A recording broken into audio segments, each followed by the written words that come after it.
Good morning, real estate investors, and welcome to the only podcast out there that is dedicated to wholesaling and slow flips with a mission to help as many people as we can to set themselves free.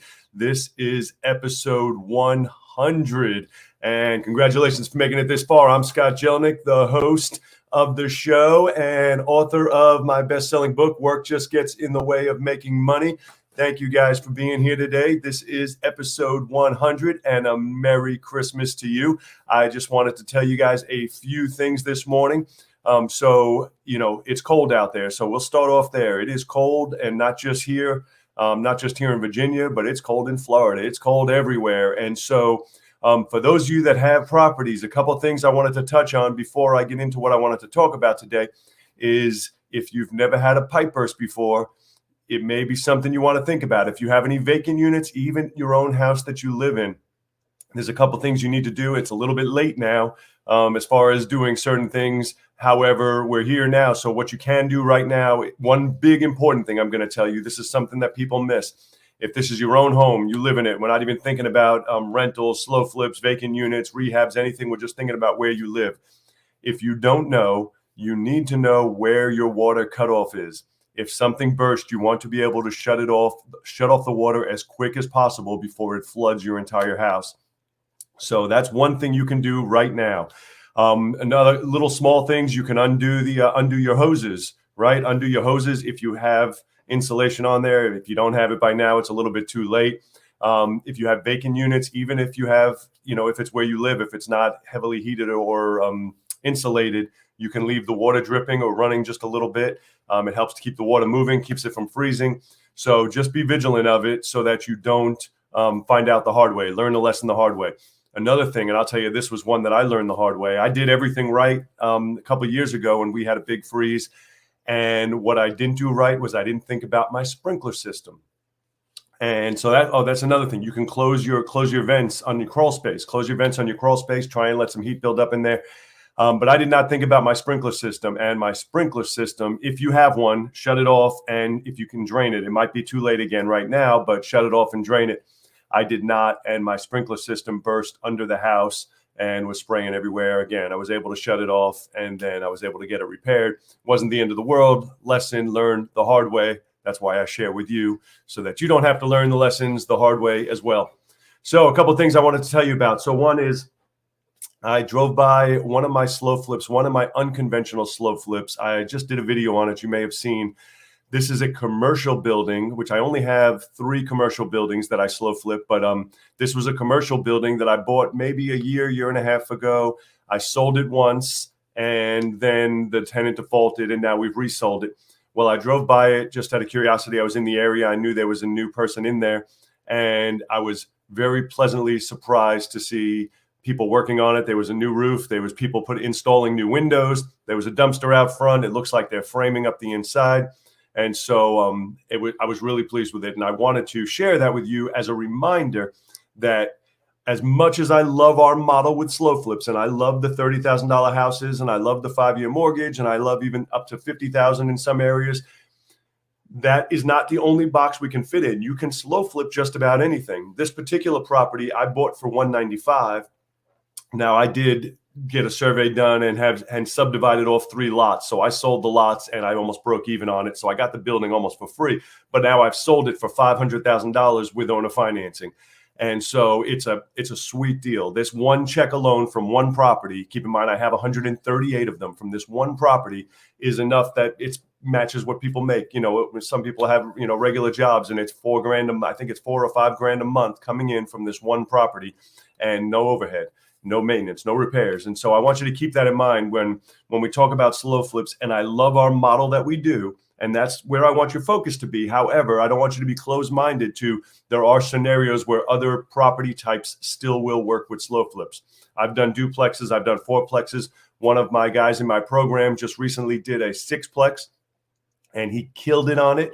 And then he had it for maybe a year and a half, and the person he sold it to renovated it and refied it and paid him off. And he walked away with another check for about $110,000. And so it can be done with multiple types of properties. So I want you to keep that in mind. So that's all I have on that building. So then another thing I did as I drove by one of my students' houses she's renovating, and this is out in Portsmouth, and she had it tore apart, and it was real good. This is Tina. If you're watching, congratulations on it. She had a crew up there working on the roof. The inside was already gutted, and she's on top of it, which is really important. And the reason I wanted to share that is I think I already told you guys, in the market that we're in now, speed wins, right? And so if you're going to rehab, and if you're in rehabbing, the market's still good. We're always going to flip, good market, bad market, up, down. That's irrelevant. But one thing that you have to be on top of right now is speed. And she's on top of it. I went out there and she said she's been there every day. She's doing some of the work herself, getting work done, her and her husband. But they are there and getting on top of it and doing it every day. And that's the way you have to do business right now. You cannot just buy a property and then think you're going to sit on it and come check on it once a week or check on it in 3 weeks. You need to be on top of it, get that work done, and quickly get it put back on the market. All right. So then I had lunch shortly after. So I'm basically just telling you about my day yesterday. So then I had lunch shortly after with a girl who's in my program, Cherie. I don't think she's watching because she's in Florida right now. But we were just meeting to have a margarita and celebrate. She just closed on a wholesale deal, and that was only her second wholesale deal. And I think, and I don't remember the numbers, but it was just under $11,000. I think her check was just under $11,000 as her assignment fee. But we talked a lot about the deal and how it came about.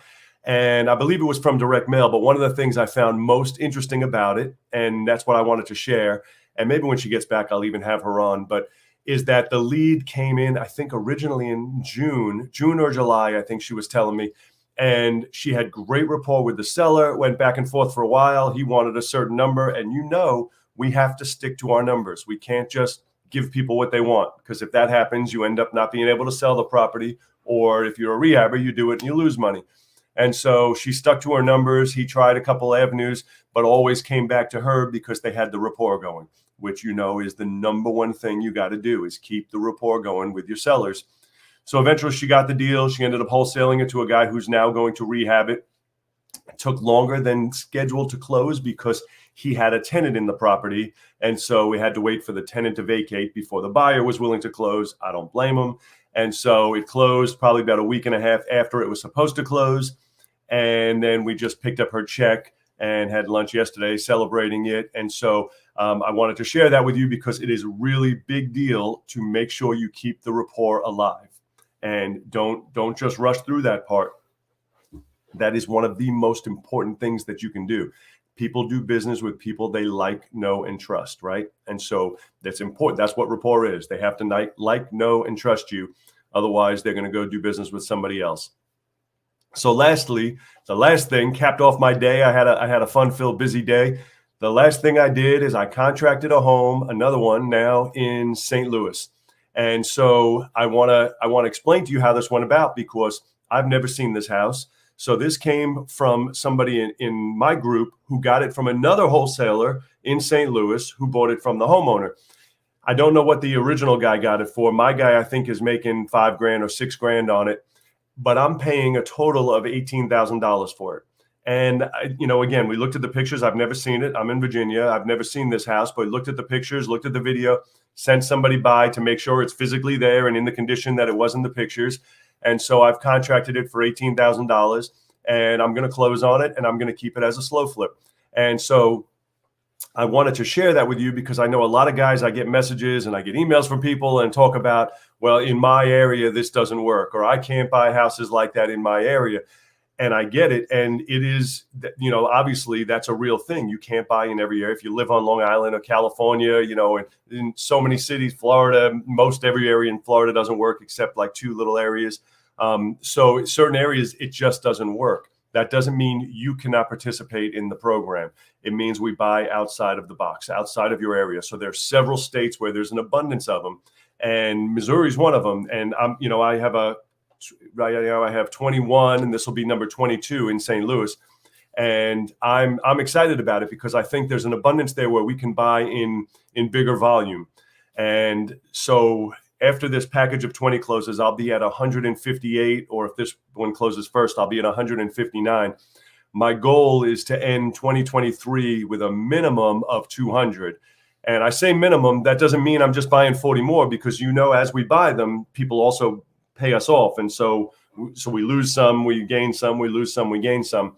But I want to end 2023 with a minimum of 200. And I don't know to what level those will be out Midwest. Indiana is a state that we're looking deeply at. There's a lot of deals there, and in Missouri. And so keep that in mind. If you're in one of those states and you think, oh, I'm watching these videos and I'm looking at these numbers and all that sounds great, it just doesn't work in my area, I can't do it. Yes, you can. We gotta set you up with secured funding, lenders in those areas. You can buy a house. You got people that'll fill them for you. You don't actually have to go out there. You don't have to live there. You can get the whole deal done and operate just like a bank.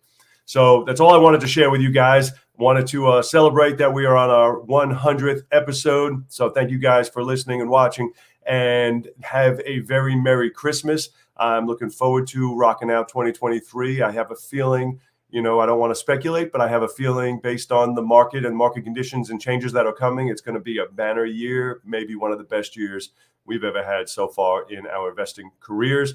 That's all I got for you guys today. Do something today that your future self is going to thank.